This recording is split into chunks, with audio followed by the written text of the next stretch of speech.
Assalamu alaikum. Welcome to knockout stage bracket prediction.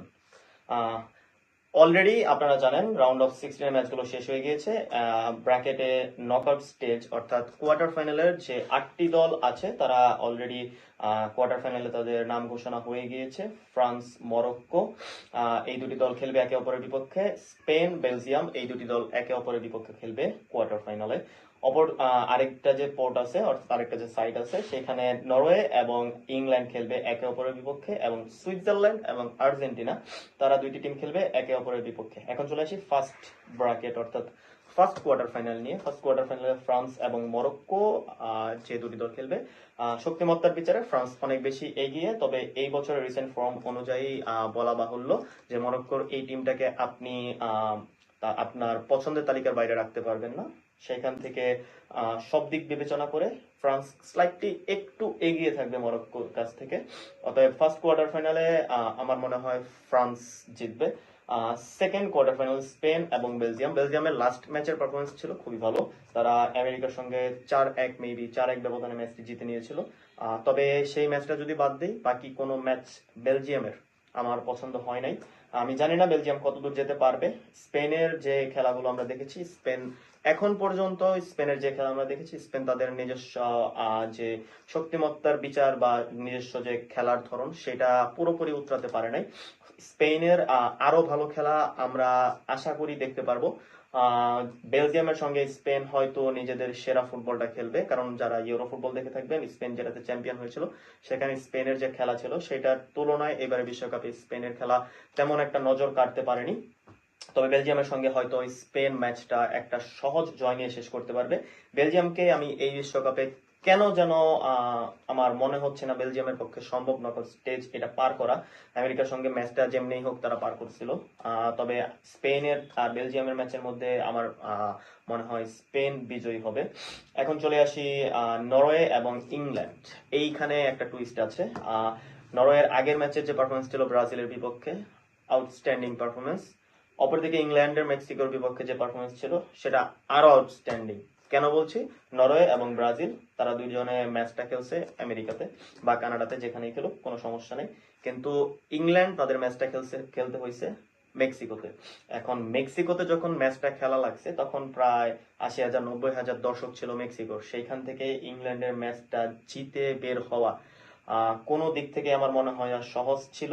R second হইল England 80 minute নাকি 70 মিনিটের সময় একটা লাল কার্ড খায় ওয়ানসা, ওয়েস্ট হ্যামের প্লেয়ার বা অ্যাস্টন ভিলার প্লেয়ার। লাল কার্ড খাওয়ার পরেও যে ইংল্যান্ড এই ম্যাচটা জিততে পারছে মেক্সিকোর বিপক্ষে, এইটা তাদের মেন্টালিটি শো করে যে ইংল্যান্ড এইবারের বিশ্বকাপ জেতার উদ্দেশ্যে মাঠে নামছে, এবং টমাস টুখেল তার নিজের যে গুরু দায়িত্বটা আছে সেটা খুব ভালোভাবে পালন করতেছে। এই ম্যাচটা হেভি একটা ফাইট হবে নরওয়ে এবং ইংল্যান্ডের। কিন্তু মোমেন্টামের দিক থেকে, মেন্টালিটির দিক থেকে আমি ইংল্যান্ডকে একটু এগিয়ে রাখবো। আমার মতে ইংল্যান্ড সেমিফাইনাল খেলছে এবার বিশ্বকাপের। এবার চলে আসি আর্জেন্টিনা এবং সুইজারল্যান্ড নিয়ে।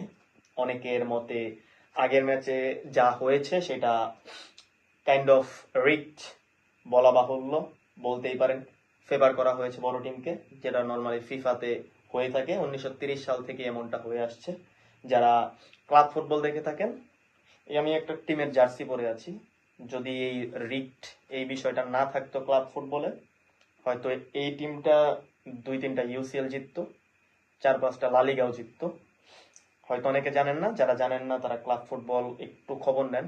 অ্যাথলেটিকো মাদ্রিদ, বাংলায় লিখলেও হবে যে অ্যাথলেটিকো মাদ্রিদের সঙ্গে কিভাবে ইউএফা অবিচার করেছে, এবং ইউএফার বস পাপা পেরেস তিনি কিভাবে ইউএফার সঙ্গে অবিচারে সামিল হয়েছিল। ফুটবল হাসায়, ফুটবল কাদায়। খবর রাখবেন, দেখবেন ইউএফা এবং ফিফা কেউ কারো থেকে কম খারাপ না। দুইজন বড় টিমকে ফেভার দেয়, এবং শুধু ফেভার দেয় না, একটা টিমকে কিভাবে বিশ্বকাপ বা ইউসিএল থেকে বা যে কোনো লিগ পর্যায়ের টুর্নামেন্ট থেকে বাদ কিভাবে দেওয়া হয় সেটা ইউএফা এবং ফিফা খুব ভালো করে জানে। ফুটবল দেখবেন এবং ফুটবল জানবেন। ওকে, এবার চলে আসি আর্জেন্টিনা এবং সুইজারল্যান্ড নিয়ে। আর্জেন্টিনার আগের ম্যাচের পারফরমেন্স ছিল যদি 70 মিনিট থেকে 75 মিনিটের পরের কথা বলি, আউটস্ট্যান্ডিং পারফরমেন্স, বিশ্বকাপ জেতার মতো পারফরমেন্স।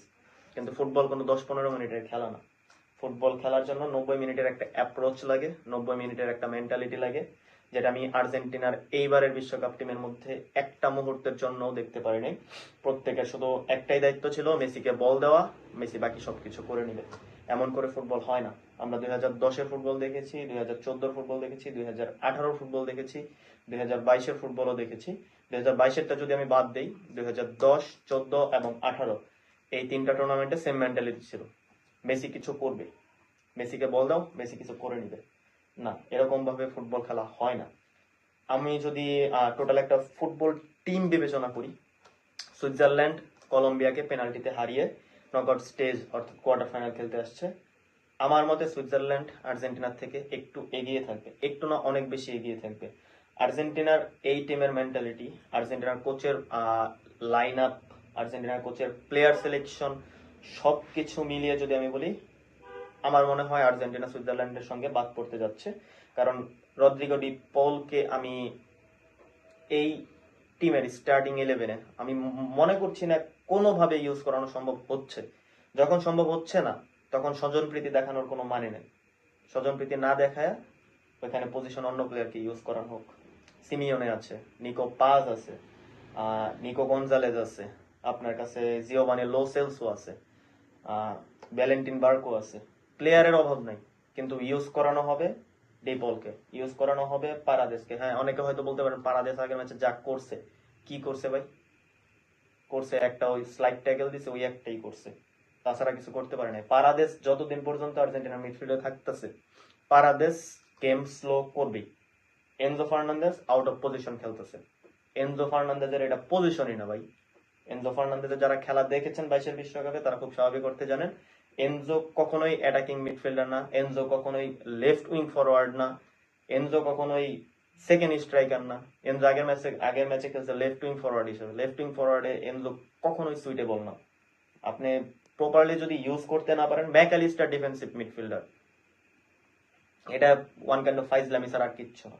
ম্যাকঅ্যালিস্টার কখনো কখনো ডিফেন্সিভ মিডফিল্ডার, কখনো কখনো অ্যাটাকিং মিডফিল্ডার, মানলাম বক্স টু বক্স মিডফিল্ডার, কিন্তু সেন্ট্রাল মিডফিল্ডারের জায়গাটা কই? বক্স টু বক্স মিডফিল্ডার আরো দেখছি, ফ্র্যাঙ্ক ল্যাম্পার্ড দেখছি, জেরার্ড দেখছি, অ্যানগোলো কান্তে কেউ দেখছি, পল পগবা কেউ দেখছি, অনেক মিডফিল্ডার দেখছি, বাট এটা কোনো বক্স টু বক্স মিডফিল্ডার হয় না, যে সেন্ট্রাল মিডফিল্ডার বাদ দিয়ে অ্যাটাকিং মিডফিল্ডার আর ডিফেন্সিভ মিডফিল্ডার খেলে। গেল, আর্জেন্টিনার পক্ষে মনে হয় না সুইজারল্যান্ডকে পার করে যাওয়া সম্ভব। সবকিছু সম্ভব হলেও গ্রেগর কোবেলকে পার করা সম্ভব হবে না। এখন চলে আসি ফ্রান্স এবং স্পেন সেমিফাইনাল। সেমিফাইনালে ফ্রান্স এবং স্পেনের মধ্যে শক্তিমত্তার দিক থেকে কেউ কারো থেকে এক অংশেও কম নয়। ম্যাচটা 50-50 হতে যাচ্ছে। তবে আমি বিশ্বাস করি একমাত্র বিশ্বকাপে একটা টিম আছে যারা ফ্রান্সকে আটকাতে পারে, সেটা হচ্ছে স্পেন। সেইটার একটা ডিমো ভার্সন হচ্ছে মরক্কো। আগে যারা আমার অন্য ভিডিও দেখেছেন, মরক্কো এবং ফ্রান্সের প্রেডিকশনাল ভিডিও, ওটার মধ্যে আমি অলরেডি বলেছি যে একটা টিমো ভার্সন হচ্ছে মরক্কো স্পেনের এই বিশ্বকাপে। তারা টোটাল খেলা চেঞ্জ করে ফেলেছে, মরক্কোর এবারের টিমটা স্পেনের মতো করে। যাই হোক, স্পেন কেন বলছিলাম, ফ্রান্সের এই টিমটাতে সবগুলো পজিশন যদিও সলিড হয়, মিডফিল্ড নিয়ে বারবার বারবার তাদেরকে বিভিন্ন সমস্যায় পড়তে হয়েছে। এই সমস্যাটাই পড়তে হবে স্পেনের সঙ্গে। তাছাড়া যদি আমি স্ট্রাইকার অথবা ফরওয়ার্ড লাইন অথবা ডিফেন্স লাইন নিয়ে কথা বলি, ফ্রান্স এগিয়ে থাকবে। কিন্তু ম্যাচটা 50-50 হতে যাচ্ছে। এই ম্যাচে যদি স্পেন জিতে যায়, আমি একটু অবাক হব না, কারণ ফ্রান্সের পক্ষে বিশ্বকাপ জেতা খুবই সহজ আমি মনে করি। কিন্তু অঘটন যদি ঘটে, হয়তো স্পেন এবং ফ্রান্সের টিমের মধ্যেই ঘটতে যাচ্ছে, যদি না মরক্কো ফ্রান্সকে হারাতে পারে। যদিও খুব চান্স কম, ফ্রান্স হয়তো ধরাটা স্পেনের সঙ্গে খাবে। এখন চলে আসি সেকেন্ড সেমিফাইনাল নিয়ে, ইংল্যান্ড এবং সুইজারল্যান্ড। এইখানে নামের বিচারে কাগজে কলমে সব দিক থেকে ইংল্যান্ড অনেক এগিয়ে সুইজারল্যান্ডের থেকে। দুইটা ইউরোপিয়ান টিম যখন খেলবে, স্বাভাবিক অর্থে স্পিডি ফুটবল দেখতে পারবেন সবাই। তবে এইখানেও ইংল্যান্ড কিছুটা এগিয়ে থাকবে, বড় টিমগুলো মেন্টালিটির দিক থেকে কিছুটা এগিয়ে থাকে। সেইখান থেকে আমি মনে করি ইংল্যান্ড হয়তো সেমিফাইনাল খেলছে, ইংল্যান্ড হয়তো সেমিফাইনালে খেলছে। এখন চলে আসি সেমিফাইনালে সুইজারল্যান্ড এবং ইংল্যান্ডের মধ্যে কোন দলটি জিততে যাচ্ছে। আমার মতে ইংল্যান্ড। ইংল্যান্ড ফাইনাল খেলছে এবারে বিশ্বকাপে। ফাইনালে যে দুইটি টিম আছে সেটি হচ্ছে ফ্রান্স, সরি, সেটি হচ্ছে স্পেন এবং ইংল্যান্ড।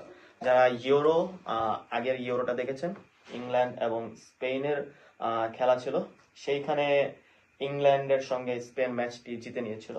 এইবার হয়তো একটা কাইন্ড অফ উল্টো দিক হতে যাচ্ছে। আমি বিশ্বাস করি যদি ইংল্যান্ডের এই টিমটা ফাইনাল খেলার যোগ্যতা অর্জন করতে পারে, ইংল্যান্ড হয়তো এইবারের বিশ্বকাপ জিততে যাচ্ছে। যাই হোক, আমার মতে ইংল্যান্ড এবারের বিশ্বকাপের চ্যাম্পিয়ন। যদি ফ্রান্স স্পেনের সঙ্গে হেরে যায়, England going to B the champion of 2026 world cup. আপনারা আপনাদের মতামত জানাতে পারেন। আমার মতে আমি আমার টোটাল বিশ্লেষণ বা যে ম্যাচগুলো দেখেছি বা যে স্কোয়াডটা আছে, রিসেন্ট পারফরমেন্স আছে, সবকিছু বিচার করে বললাম, যদি ফ্রান্স মরক্কো অথবা স্পেনের সঙ্গে ম্যাচটা হেরে যায়, তাহলে ইংল্যান্ড চ্যাম্পিয়ন হতে যাচ্ছে। Thank you very much. আপনারা আপনাদের প্রেডিকশন অথবা মতামত জানাতে পারেন আমাদের YouTube channel sports zone live বিডিতে, অথবা ফেসবুকের মাধ্যমে যে কোনো ধরনের মতামত জানাতে পারেন। Thank you very much.